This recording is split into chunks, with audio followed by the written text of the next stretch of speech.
दोस्तों स्वागत है आप सभी का ओनली आईएएस के यूट्यूब चैनल पर। जो बच्चे 2023 या 24 के अटेम्प्ट के बारे में सोच रहे हैं, ये वीडियो उनके लिए है। लेकिन इस वीडियो को शुरू करने से पहले मैं आपसे दो सवाल करना चाहता हूं।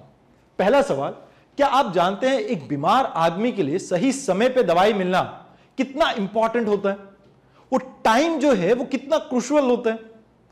दूसरा सवाल मेरा यह है कि एक भूखे इंसान को जो 2-4 दिन से भूखा है, उसके लिए उस सूखी रोटी की क्या वैल्यू है जो उसे कहीं से मिले। तो यहां पर वो इंपॉर्टेंस है आपके टाइम की। जो 2023 के अटेम्प्ट देना चाहते हैं, लगभग 1 साल पड़ा है आपका, बट ये 1 साल का समय इतना है कि आप अपनी तैयारी अच्छे से कर सकते हैं। यहां पर आप अपने सभी सब्जेक्ट्स को प्रॉपर एक टाइमली मैनर में कवर कर सकते हैं। आपके पास सफिशिएंट अमाउंट ऑफ टाइम है वो। अब यहां अगर आपको कोई प्रॉब्लम लगती है कि मैं टाइम टेबल कैसे बनाऊं, कैसे मैं एक शेड्यूल बनाऊं जिससे मैं इसको कवर कर सकूं इस पूरे सिलेबस को, तो आप हमारे प्रारंभ बैच के शेड्यूल को फॉलो कर सकते हैं। देखिए, ये शेड्यूल में आपको सब कुछ बता रखा है, किस सब्जेक्ट को कितना टाइम लगेगा, किस तरह से आप इस सब्जेक्ट को कवर कर सकते हैं। बट इसको फॉलो करना आपके ऊपर। आप अपना खुद का भी एक शेड्यूल बना सकते हैं जिसमें आपकी शायद बहुत सी मेहनत लगेगी, बट अगर आप इस शेड्यूल को फॉलो करेंगे तो कहीं ना कहीं आपको बहुत हेल्प मिल सकती है। साथ के साथ अगर आपको चाहिए कि कोई गाइडेंस हो, तो उसके लिए आप इस बैच को ज्वाइन करना चाहें तो कर सकते हैं। क्योंकि यहां पर आप जैसे मान लीजिए इकोनॉमी पढ़ रहे हैं, अगर आप खुद से पढ़ेंगे तो शायद आपको 2 महीने या 3 महीने का समय लग जाए और बेसिक कॉन्सेप्ट फिर भी समझ में ना आए, क्योंकि बुक में आपको इंग्लिश में लिखा होगा और वो एक प्लेन लैंग्वेज है, उसमें भाव नहीं है, वो एक्सप्रेशन नहीं है, जो समझाने की टेक्निक होती है वो नहीं है वहां पे। तो आप चाहें तो गाइडेंस प्रोग्राम हमारा ज्वाइन कर सकते हैं प्रारंभ, लेकिन आप इस शेड्यूल को एटलीस्ट फॉलो कीजिए ताकि आपको यह रहे कि मैं 1 साल में किस तरह से अपना जो सिलेबस है उसे कवर कर सकूं, मुझे पता हो। क्योंकि जब तक आपके पास एक प्रॉपर प्लानिंग नहीं होगी तो आप इस पेपर को क्रैक नहीं कर सकते। अब देखिए, अगर गाइडेंस की बात की जाए तो आप में से कुछ बच्चे ऐसा होंगे कि जो कोर्स लेना चाहते हैं, वाकई चाहते हैं कि उन्हें एक गाइडेंस मिल सके, तो इस वीडियो के डिस्क्रिप्शन में आपको एक लिंक गिवन है। आप वहां पर एक गूगल फॉर्म भरिए। हमारी टीम आपसे विद इन 48 आवर्स, जो हमारे यूपीएससी एक्सपर्ट हैं, वो आपसे कांटेक्ट करेंगे, आपको गाइड करेंगे कि किस तरह से आप तैयारी कर सकते हैं अपने एग्जाम की। Now if we talk about, आपके पास एक इनफ टाइम होगा जिसमें आप अपने पेपर को रिवाइज कर सकेंगे। जैसे मान लीजिए आपने इकोनॉमी पढ़ी, पॉलिटी पढ़ी, तो आप उस चीज को रिवाइज कैसे करेंगे ये आपके ऊपर डिपेंड करता है। जैसे आप मॉक टेस्ट अटेम्प्ट कर सकते हैं, सेक्शनल टेस्ट अटेम्प्ट कर सकते हैं, या आप टाइमली उस बुक को 2 या 3 बार पढ़ सकते हैं, या एक कोई वीडियो देख रहे हो, जैसे प्रारंभ बैच की देख रहे हो या किसी भी इंस्टीट्यूट की देख रहे हो, तो आप वहां पर उस वीडियो को रिपीटेडली 1 या 2 बार देख के अपने कॉन्सेप्ट्स को और ज्यादा स्ट्रॉन्ग कर सकते हो। तो यहां पर आपके पास इनफ टाइम होगा जिसमें आप अपनी रिवीजन भी बहुत अच्छे से कर पाएंगे। अब तीसरी सबसे इंपॉर्टेंट चीज जो यहां पर आप कर सकते हैं, जैसे अभी 1 साल का लगभग समय पड़ा है, 28 मई 2023 को पेपर है आपका, तो यहां पर आपके पास 365 दिन से ज्यादा हैं, जहां पर आप हर रोज की अगर एक आंसर भी लिखेंगे तो 350-60 के अराउंड आप आंसर लिख पाएंगे। अगर आपने इतने आंसर्स की प्रैक्टिस भी की होगी ना, तो आपके लिए ये बहुत ही इनफ है आपके यूपीएससी मेंस को कवर करने के लिए। क्योंकि एक बार आपकी आंसर राइटिंग प्रैक्टिस स्टार्ट होती है तो उससे आप इंश्योर कर सकते हैं क्वालिटी भी और एक्सपीरियंस भी। फॉर एग्जांपल मैं आपको बताता हूं, अभी जो हमारा एक प्रारंभ बैच इससे पहले शुरू हो चुका है, तो वहां पर अभी हम फोकस कर रहे हैं बच्चों को किस तरह से वीकली बेसिस पे हम क्वालिटी और एक्सपीरियंस दिला सके उस आंसर राइटिंग का। जैसे वीकली डिस्कशन होती है तो वहां पर बच्चों की जो कमी होती है, जैसे हम आंसर को डिस्कस करते हैं, वी आर नॉट अबाउट कि यहां पर एक क्वेश्चन दिया और उसका आंसर दिया, मॉडल आंसर दे दिया। मॉडल आंसर मिलता है, बट उस क्वेश्चन या उस टॉपिक के बेस पे किस तरह से यूपीएससी और भी क्वेश्चन पूछ सकती है, हम उसके बारे में भी डिस्कस करते हैं। तो यहां पर अगर आप इसी तरह के किसी मॉड्यूल को फॉलो करें या आप मॉडल आंसर से भी प्रैक्टिस करेंगे तो भी आपके लिए पर्याप्त समय है।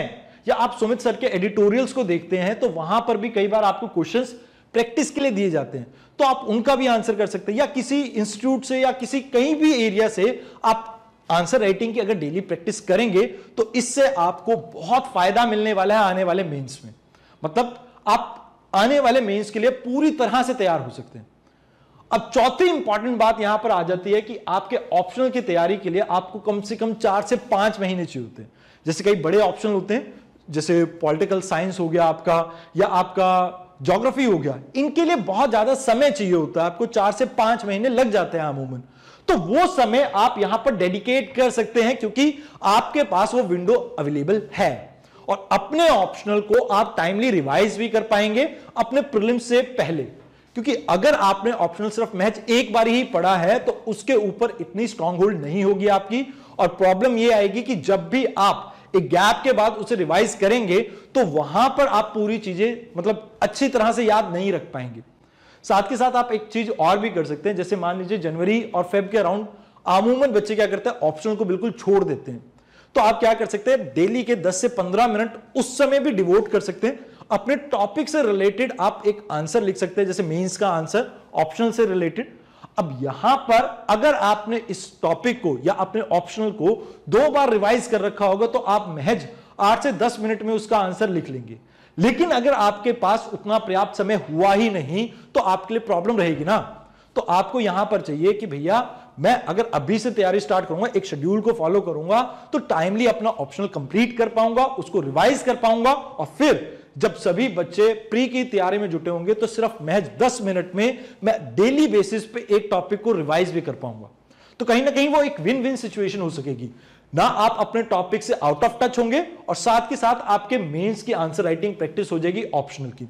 Now if we talk about practising mock test, ये बहुत ही क्रूशियल, चाहे मेंस की बात करें चाहे प्रीलिम्स की बात करें। जैसे हमारे प्रारंभ बैच में हम बच्चों को सेक्शनल और फुल लेंथ टेस्ट दोनों ही देते हैं, तो इनका महत्व मैं आपको बता देता हूं। जैसे सेक्शनल टेस्ट जो है वहां पर क्या होता है कि आप एक टॉपिक को अच्छे से, मान लीजिए आपने पॉलिटी का फंडामेंटल राइट टॉपिक पढ़ा, अब इसके ऊपर आपको कुछ क्वेश्चंस मिलेंगे तो आपको यह पता लग जाएगा कि आपका यह टॉपिक कितना क्लियर हुआ। अगर आपका यह टॉपिक क्लियर नहीं हुआ तो आपको तुरंत ही उसको रिवाइज करना चाहिए। ऐसा इन सभी चीजों को आप समझ सकते हैं अगर आपको मतलब सेक्शनल टेस्ट की देने की आदत हो। साथ के साथ फुल लेंथ टेस्ट से आप यूपीएससी के माहौल को एडजस्ट करने की अपनी जो ताकत है उसे डेवलप कर पाएंगे, बिकॉज फुल लेंथ टेस्ट में आपको सभी सब्जेक्ट्स के भी क्वेश्चन पूछे जाएंगे। अब जैसे अब वहां पर पूरा यूपीएससी मॉड्यूल होगा। अब एक टाइम फ्रेम में अगर आप इन टेस्ट को सॉल्व करेंगे तो इससे आपको बेनिफिट यह होगा कि एक तो आप एग्जाम के लिए तैयार हो चुके हैं, जो एलिमिनेशन टेक्निक के बारे में सब बात करते हैं आप उसको आजमा सकते हैं, वहां पे आप अपनी एक्यूरेसी के ऊपर वर्क कर सकते हैं, जिससे एंड रिजल्ट काफी बढ़िया रह सकता है। Now if we talk about the last thing, आपके पास सफिशिएंट टाइम होगा यहां पे कि आप अपने खुद के नोट्स बना सकेंगे। अब कई लोग होते हैं जो फोकस करते हैं कि यार टॉपर के नोट्स मिल जाए, उस इंस्टीट्यूट के नोट्स मिल जाए, किसी के नोट्स मिल जाए, किसी दोस्त के नोट्स मिल जाए, बट जो आपके खुद के नोट्स होते हैं वो सबसे ज्यादा क्रूशियल होते हैं। अब ऐसा मैं क्यों कह रहा हूं, देखिए मैंने अपने नोट्स अपने हिसाब से बनाए होंगे, किसी और के अकॉर्डिंग नहीं। अगर आप किसी और के नोट्स पढ़ रहे हैं तो उन नोट्स को समझने में भी आपको शायद टाइम लग जाए। साथ के साथ एक प्रॉब्लम और होती है, जैसे मैं जब भी अपने खुद के नोट्स बनाता था, अपने पर्सनल एक्सपीरियंस बताता हूं, तो वहां पर मैं उन लाइंस के ऊपर फोकस किया करता था जो मुझे याद नहीं रहती। जो मुझे याद रहती हैं मैं उन लाइंस को अक्सर नहीं लिखा करता था, जिसकी वजह से मेरे जो नोट्स हैं वो काफी क्रिस्प होते थे, बड़े छोटे होते थे। अब देखने में वो नोट्स काफी आपको अच्छे लगेंगे। जैसे मैंने अभी आपके साथ एक बिपिन चंद्रा बुक की समरी शेयर की थी, तो वहां पर भी मैंने क्या किया है कि वो ऑल्दो 37 पेज के मेरे खुद के नोट्स है, पर्सनल नोट्स, पर जब मैं उस चीज को एक्सप्लेन करने गया तो 5 से 6 घंटे की एक वीडियो बन गई। तो आप ये सोचिए कि वो ही चीज है, सेम 37 पेज को आप 1 घंटे में भी रिवाइज कर सकते हैं, बट जब वहां पर स्टोरी डाल दी तो उसी चीज को 5 से 6 घंटे भी लग गए। तो यहां पर आप इसी चीज को समझिए कि आप अगर अपने खुद के नोट्स बनाएंगे तो आपको उसके पीछे के बिहाइंड जो सीन है या स्टोरी है वो चीज क्लियर रहेगी माइंड में, और इससे आपको जो रिवीजन में टाइम लगना है वो बहुत कम लगेगा। तो अमूमन जब आप नोट्स बनाते हैं उसमें कई बार आपको कंफ्यूजन हो सकती है, जैसे मैं कब नोट्स बनाऊं। तो इसके लिए मैं आपको कहूंगा कि जैसे मान लीजिए आपने एक चैप्टर पढ़ा, पहले पूरा चैप्टर खत्म कीजिए। एक बार रीड नहीं करना है, एक बार तो रीड करोगे तो आपको सभी लाइनें इंपॉर्टेंट लगेंगी। ये चीज मेरे साथ भी हुई थी जब मैंने पहली बार किसी किताब को पढ़ा था यूपीएससी के लिए, तो उस समय मेरे को भी लगा कि यार सभी लाइन इंपॉर्टेंट है। पहली बार पढ़ो, फिर प्रीवियस ईयर क्वेश्चंस को देखो और उसके बाद आपने कोशिश करनी है कि आप फिर अंडरलाइन करना स्टार्ट करें और नेक्स्ट रीडिंग में, थर्ड रीडिंग में अपने खुद के नोट्स डेवलप करो, अगर आप सेल्फ स्टडी कर रहे हैं। वैसे तो अगर मान लीजिए आपने किसी कोचिंग क्लास में ज्वाइन किया है या हमारे प्रारंभ बैच में ज्वाइन किया है, तो वहां पर आप वीडियो से भी नोट्स बना सकते हैं। बट अगर आप सेल्फ स्टडी कर रहे हैं तो आप प्रारंभ के टाइम टेबल शेड्यूल को फॉलो कर सकते हैं और साथ ही साथ कोशिश करिए कि अपने खुद के नोट्स बनाएं। जो भी किताब आप पढ़ते हैं उसकी थर्ड रीडिंग के बाद अपने नोट्स बनाने स्टार्ट कीजिए, बिकॉज सेकंड रीडिंग तक तो आपकी एक बेसिक अंडरस्टैंडिंग बनेगी और वहां पर अगर आप नोट्स बनाएंगे तो काफी बल्कि होंगे। जैसे मैंने अपनी बिपिन चंद्रा की पहली बार रिवीजन के बाद जो नोट्स बनाए थे वो लगभग 75 पेज, मतलब दोनों साइड के मिलाकर 150 पेज थे। किताब इटसेल्फ 330 पेज की है और मैंने 150 पेज के नोट्स बनाए, तो कोई फायदा नहीं था। लास्ट में जब मैंने थर्ड या फोर्थ रीडिंग के बाद उस नोट्स को बनाया तो मैंने महज 37 पेज में उसको कंप्लीट कर दिया। तो कहीं ना कहीं यह आपको याद रखना है कि कब आपको नोट्स बनाने हैं, किस तरह से आप अपने यूपीएससी की प्रिपरेशन कर सकते हैं आने वाले साल के लिए। और यह वीडियो सभी के लिए इंपॉर्टेंट है जो 2023, 24 या 25 के अटेम्प्ट के लिए सोच रहे हैं। तो यहां पर आपको कोशिश करनी है कि आप एक टाइम टेबल बनाएं, एक शेड्यूल बनाएं, जिससे आप अपने ड्रीम को अचीव कर सकें। तो इस वीडियो में इतना ही। धन्यवाद।